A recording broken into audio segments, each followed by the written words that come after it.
sesuai dengan preview kemarin ya, realistis saja kalau Indonesia kalah 0-2 itu aja udah bagus banget ya. Dan ini udah selesai match, Indonesia 0, 4 Jepang. Ya memang kita beda kelas ya, memang beda kelas, nggak bisa dipungkiri lagi, nggak ada yang bisa dikatakan, oh tidak ada alasan lah untuk Indonesia bisa menang karena memang beda kelas ya. Ya lawan yang kita hadapi Jepang rank ke-15 ya, rank 15 dunia, dan mereka langganan Piala Dunia. Itu poin yang membuat kita harus realistis itu. Kita ulas dari awal ya, yang mana sebelum match ini berlangsung, sebelum partai Indonesia lawan Jepang, di grup kita, itu kemarin sudah main, yaitu Bahrain lawan Cina, 0-1 Cina menang, ya. Lalu sebelumnya Australia menahan imbang 0-0. Jadi secara position group sebelum Indonesia ini main, Jepang itu di nomor 1 masih dengan 10 poin sebelum main ya. Lalu posisi 2 Australia 6 poin, Saudi 6 poin, Cina 6 poin, lalu Bahrain nomor 5 poin, baru kita Indonesia 3 poin.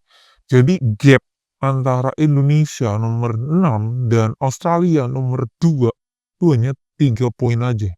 Hanya 3 poin saja ya, sebelum match berlangsung. Cuman yang kita hadapi itu Jepang, kita harus realistis. Nah, ini kita lihat skema tadi starting yang diturunkan oleh Sintayong ya. Tidak ada hal yang eksperimen yang dilakukan oleh Sintayong, benar. Martin Paes main 5 back ya. Martin Paes kiper, 3 back di tengah, Itses, Rizky Ridho, Hapner. Ini menurut saya memang udah oke lah ya daripada si Jordi Amat yang main starting. Lalu di kanan Kevin Dick debut, not bad, dan bisa dikatakan oke, solid. Mitoma agak kerepotan, di kiri ada Calvin Verdong ya, ini the best-nya lah ya menurut saya. Lalu di tengah dua pemain tengah ya, Tom Hai, Nathan, ya memang karena Jenner gak bisa. Lalu ada Sayuri di kanan, Ragnar sama Struck gantian di sebelah kiri sama depan gitu. Yang menurut saya menarik itu Yakob ini setelah beberapa kali absen akhirnya main dan langsung starting, dan permainannya nggak jelek juga, oke juga. Terlepas dari gol kedua ya, terlepas dari gol kedua dia mau motong telat, terus siapa umpan ke Minamino tadi di sebelah kiri atau kanan pertahanan kita, dia mengumpan ke Minamino ya, Mitoma memberikan assist ke Minamino.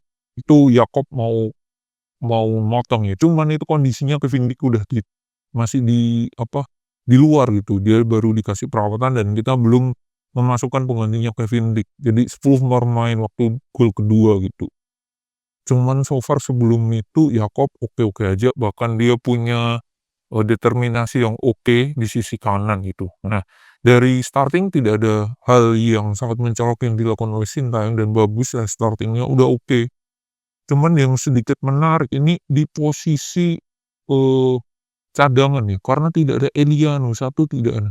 Berarti kan ada 3 pemain yang dicoret, Eliano, Sananta, dan juga ada siapa lagi nih, Nathan, Hoki, ya iya itu Eliano, Sananta.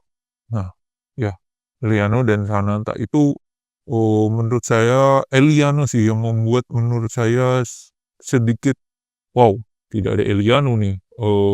Lantas pertanyaan saya adalah ngapain dia dinaturalisasi gitu. Nah itu sih, itu pertanyaan saya gitu, kenapa Eliano ini tidak dimainkan gitu. Dia baru main tuh sekali waktu lawan Bahrain, itu pun di babak kedua gantiin si Sandy Walsh gitu, dia gantiin Sandy Walsh, dan itu pun tidak main sebagai wing kanan ya, dia sebagai back kanan, tidak sebagai winger kanan bahkan. Nah itu bisa dikatakan cukup mengejutkan waktu si Eliano melakukan debut lah. Nah itu cukup mengejutkan menurut saya. Itu sih, dan saya berharapnya dia kalaupun nggak gak main starting ya harusnya ada lah di bench ya. Menurut saya seperti itu gitu, tapi ternyata hasilnya tuh nggak ada gitu, nggak ada sama sekali si Eliano ini gitu, di bench pun nggak ada gitu, ya. Nah itu hal yang mengejutkan, sama si Yance oke lah kalau nggak ada Yance ya, masih banyak yang bisa sebelah kiri, terus tadi, pergantian pergantian pemain kalau saya menyoroti, di awal, Kevin Dick gantiin Sandy Walsh memang kerasa ya, Sandy Walsh tidak setangguh Kevin Dick sih menurut saya. Terus tadi yang diganti Arhan, gantiin Jakob oke, Arhan pun juga punya impact yang oke, ngotot. Nah ini Nathan, menurut saya salah satu pemain yang gak harinya, Nathan satu, lalu tentunya, Bang Jai, sang kapten, itu pun juga tidak harinya juga Bang Jai, dan Martin Paes ya, karena gol ketiga Martin Paes salah buang, diambil, dan ya gol gitu. Diambil sama, siapa ini, Morita, ambil Morita langsung di-shoot gol. Dan itu harusnya Bang Jai bisa gitu, nah itu kan nggak bisa ya, memang nggak harinya aja gitu. Terus yang gol keempat itu kan Verdong udah kelewat, terus nah yang menariknya ini gol keempat keren banget ya, sudut sempit, shoot, gol gokil, memang kelas ya Jepang ini. Itu dan catatan ya, Kubo ini belum main. Nah, aslinya di babak pertama itu kita punya peluang yang luar biasa ya. Di awal tuh Ragnar, kenapa kok shootnya diubah ke kaki kiri ya, itu sih meskipun dia memang dominannya kiri ya kalau nggak salah ya. Jadi itu sangat disayangkan banget golnya. Kalau gol itu akan beda ceritanya, pasti moral pemain tuh akan naik, akan lebih semangat lagi. Itu sih, itu terus juga, si siapa, Rafael Struijk di depan, peluang juga, nggak gol. Terus babak kedua Ragnar mau dapat lagi, akhirnya diumpan ke Arhan pressingnya, terlalu lemah buat Suzuki. Nah itu beberapa sama scrimmage di babak kedua ya, tadi ya si Verdong shoot gitu. Nah itu peluangnya. Jadi menurut saya kurang klinis aja sih si Indonesia, terutama babak pertama itu poin keunggulan kita di babak pertama. Sedangkan Jepang babak pertama meskipun 2 gol tapi dia tidak sehebat itu. Memang menguasai tapi tidak punya peluang gitu. Sekalinya dapat peluang ya luar biasa, hanya sebelum gol itu sundulannya si, Ogawa ya.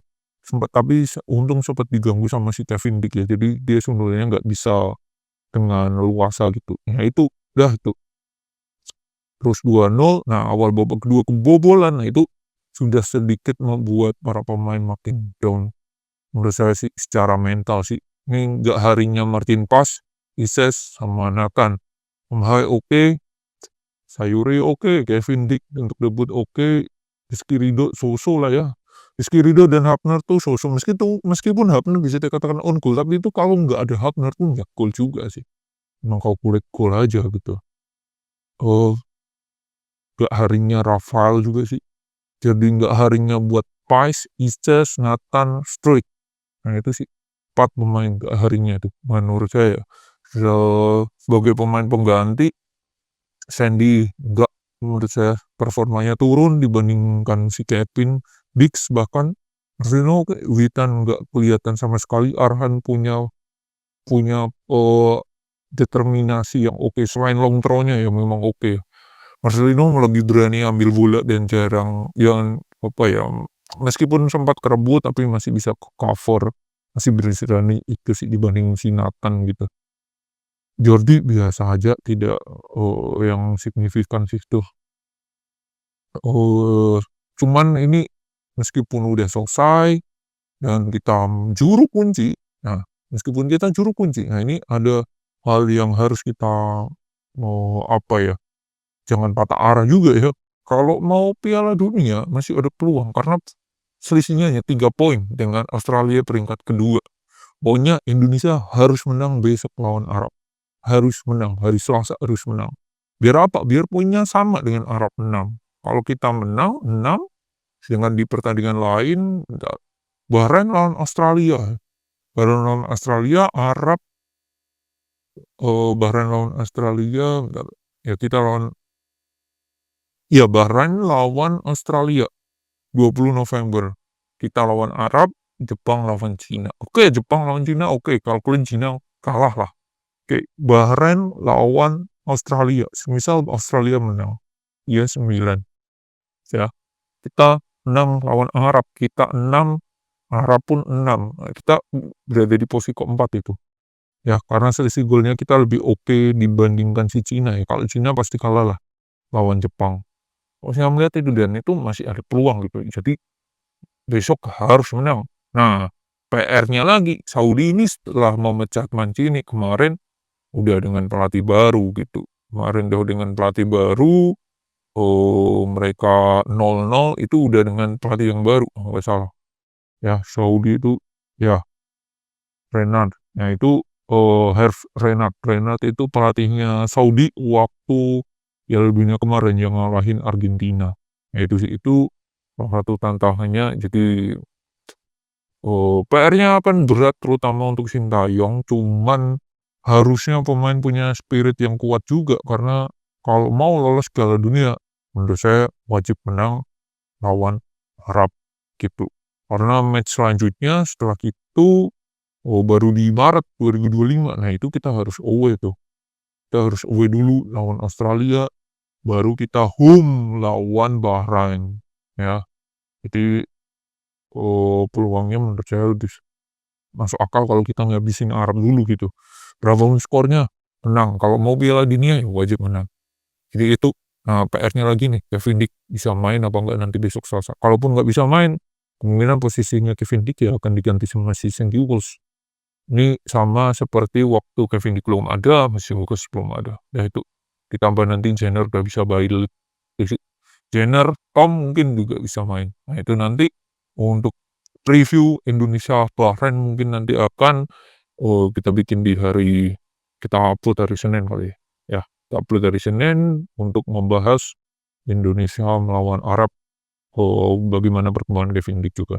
Jadi itu ya sesuai dengan apa yang kemarin kalah 2-0 itu udah sangatlah bagus. Jadi kita harus realistis, kita harus memberikan semangat pada para pemain. Jadi itu peluang Piala Dunia masih ada. Kuncinya lawan Arab. Semoga kita bisa menang.